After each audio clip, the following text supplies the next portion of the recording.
Hey everyone, welcome to the channel. Today we're going to be unboxing and testing the BMPCC 6K G2. Huge thanks to Blackmagic Design for sending me this camera to test out. All right. Oh my gosh.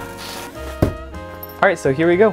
In the box was the lens that they sent over and the camera. So let's look at the lens first. All right, so their stock was a little bit low on third-party lenses. So this was like one of the few that they actually did have, which this is the Sigma 50-100. And on the Super 35 sensor of the BMPCC 6K G2, it's roughly a 75-150 focal length. So personally, that's very tight. I won't be using that for a lot of things, but I do have a solution on that in a little bit.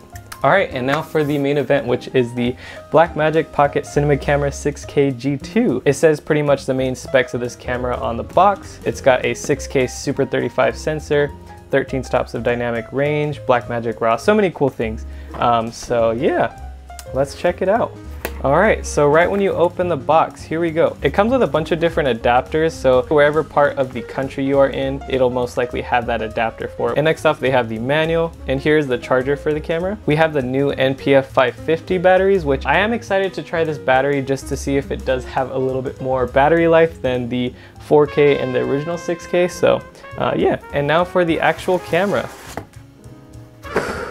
There we go. This thing is huge.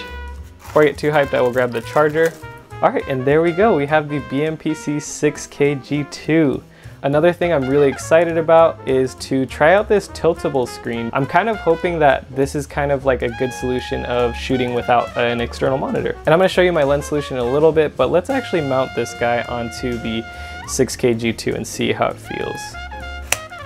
Oh my gosh, this thing is an absolute unit. All right, so this is the BMPCC 6K G2, and if you're not familiar with this camera, it has the exact same build as the BMPCC 6K Pro, and it only has two differences. The first difference is that this camera actually has no built-in ND filters like the 6K Pro, but that actually leads to the second difference, which is actually one of the reasons that I find this camera extremely interesting, is that this camera is $500 cheaper than the 6K Pro. So with that extra money, you can buy things like a lens, a cage, and some other accessories. So that's one thing that I do like about this camera right off the bat without even using it, is that you do get to save a little bit of money. So if you are someone that already has a nice set of variable NDs, which I do, or if you like using matte boxes and square filters, then the 6K G2 might actually be another good solution for you.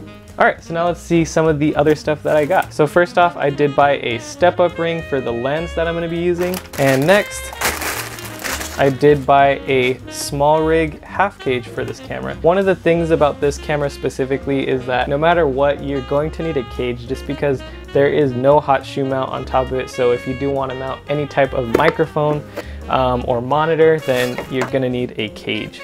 All right, and last but not least,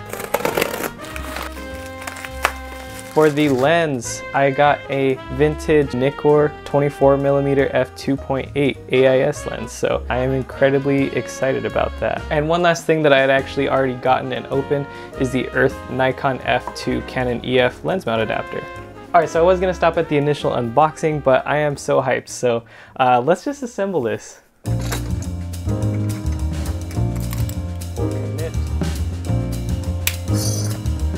right, and now there we go. We got a camera. And now here is some test footage.